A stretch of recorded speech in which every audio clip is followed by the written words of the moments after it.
আমাকে একজন কমেন্ট করেছেন, আবার ইনবক্সও করেছেন। এই ধরনের কমেন্ট সে সবসময়ের জন্যই করে যে তোর এই চেহারা নিয়ে কেন অনলাইনে আসিস, তোর এই চেহারা নিয়ে তুই কেন ভিডিও দিস, তোকে দেখতে ইচ্ছা করে না, তুই তো বুড়ি, মানে আরও অনেক অনেক ব্লা ব্লা ব্লা অনেক কিছু বলছে। সব থেকে বড় কথা কি জানেন, আমার চেহারা আমি নিজে বানাই নাই, আল্লাহ পাক আমাকে যেমন বানিয়েছে আমি তেমন হয়েছি।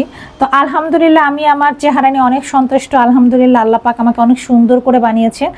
আদার্স যে মানুষ আছে সবাইকে সুন্দর করে বানিয়েছেন এবং আপনাকেও বানিয়েছেন খুব সুন্দর করে। আপনার মন মানসিকতা চেঞ্জ করেন, তারপর আপনার সৌন্দর্য আরও দ্বিগুণ বেড়ে যাবে। আপনি যেরকম আপনার কুৎসিত মন মানসিকতা নিয়ে অন্য মানুষকে দেখেন, এই জন্য আপনাকে সবাইকে আপনার মনের মতো কুৎসিত মনে হয়।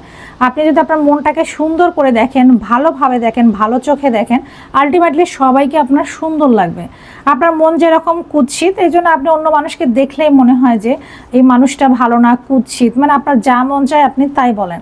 একটা কথা বলি, আপনার সামনে আমার ভিডিও যায়, আপনি চাইলে আমার ভিডিও স্কিপ করতে পারবেন। আমি কিন্তু জোর করে বলছি না যে আপনি আমার ভিডিও দেখেন। আমার ভিডিও যখন আপনার সামনে যাবে আপনি স্কিপ করবেন, আর যদি স্কিপ করতেও না পারেন আমাকে ব্লক করে দিবেন, তাহলে তো হচ্ছে, তাই না? এত কিছু বলার তো কোনো প্রয়োজন নাই। আর আমি এই অনলাইনে সোশ্যাল মিডিয়াতে এত বছর ধরে কাজ করছি, আমি কখনো কাউকে ছোট করে কথা বলি না।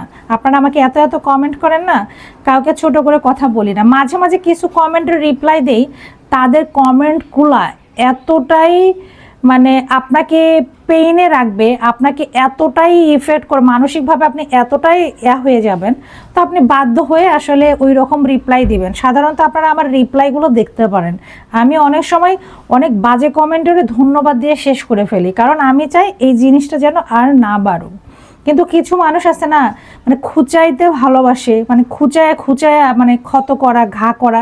কিছু মানুষ আছে, আমার জীবনে এরকম মানুষ দেখছে। আপনি তাকে সুযোগ দিবেন যে তুমি যেটা করছো ঠিক না, এখান থেকে তুমি সরে আসো, কিন্তু আপনি যত দূরে সরে যাচ্ছেন সে আগায় এসে আপনাকে বাস দিচ্ছে, তো তখন কি করবেন?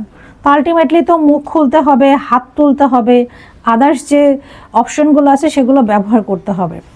একটা মানুষ তখনই আপনার সঙ্গে খারাপ বিহেভ করবে যখন আপনার বিহেভিয়ার চরম পর্যায়ে চলে যাবে। আমি কিন্তু মানুষটা এরকম, আমি ওই মানুষগুলা যে মানুষের সঙ্গে খারাপ ব্যবহার করি, ও আসলে খারাপ ব্যবহার পাওয়া মানে যোগ্য বা ডিজার্ভ করতো আরও হয়তো বা 10 বছর আগে, সেটা আমি আরও 10 বছর পরে দিচ্ছি। এটা আমি মনে করি এটা আমার ভুল। কারণ যে মানুষগুলো বলে যে তুমি একটু ধৈর্য ধরো, সহ্য করো, মানুষ শুধরাই যাবে, ভাই ধৈর্যের ফল কখনোই মিষ্টি হয় না। হয়তো আগের যুগে হয়তো, বর্তমান যুগে কিন্তু ধৈর্যের ফল কখনো মিষ্টি হয় না। আপনি যখন যেটা বলবে, মানে কেউ যদি আপনাকে বাঁচতে তার জন্য আপনি তালগাছ রেডি করে রাখবেন, তখন দেখবেন সেই মানুষগুলো সোজা থাকবে। তো আলটিমেটলি আপনাদের যাদের, আমাকে আপনাদের ভালো নাও লাগতে পারে, তাই না? কারণ আমি একটা মানুষ, আমাকে যে সবারই ভালো লাগতে হবে বিষয়টা এরকম না। যাদের আমার ভালো লাগে না তারা আমার ভিডিও দেখবেন না, যাদের আমার ভালো লাগে তারা আমার ভিডিও দেখবেন। আপনি যে দুই একজন যে আমার নেগেটিভ কমেন্ট করছেন, আমাকে হাজার হাজার মানুষ পজিটিভ কমেন্ট করে, ঠিক আছে? ভিডিও পোস্ট না করলে বলে যে আপু ইনবক্স করে, আপু ভিডিও কেন পোস্ট করেন নাই, অসুস্থ কিনা জানার চেষ্টা করে, জানতে চায়। তো আপনার চিন্তাধারার মানুষ আপনার মতন, আপনার যেমন মন মানসিকতা আপনি তেমন মানুষকে দেখেন। আপনার মন সুন্দর হলে আপনি সবাইকে সুন্দর দেখবেন। আমার থেকে আরও অনেক ভালো ভালো ক্রিয়েটর আছে, আপনাদের মতো মানুষরা জানায়, সেখানেও সেম ডায়লগগুলো মেরে আসেন। ভাই আপনাদের ওই যে আপনারা যে ডায়লগগুলো মেরে আসেন, যে কমেন্টসগুলো করেন, এতে করে কি মানে বড় কিছু হয়ে যান? কাউকে ছোট করতে গেলে নিজেই কিন্তু ছোট হবেন। এজন্য নিজের সম্মান নিজে আগে ধরে রাখার চেষ্টা করুন। সম্মানহানি মানুষ তখনই করে যখন আপনি একদম অতিরিক্ত করে ফেলছেন, জাস্ট তখন মানুষ কিন্তু আপনাকে অ্যাটাক করবে, এতটুকুই। তো ভালো থাকবেন, আর যাদের আমার ভিডিও ভালো লাগবে না স্কিপ করবেন।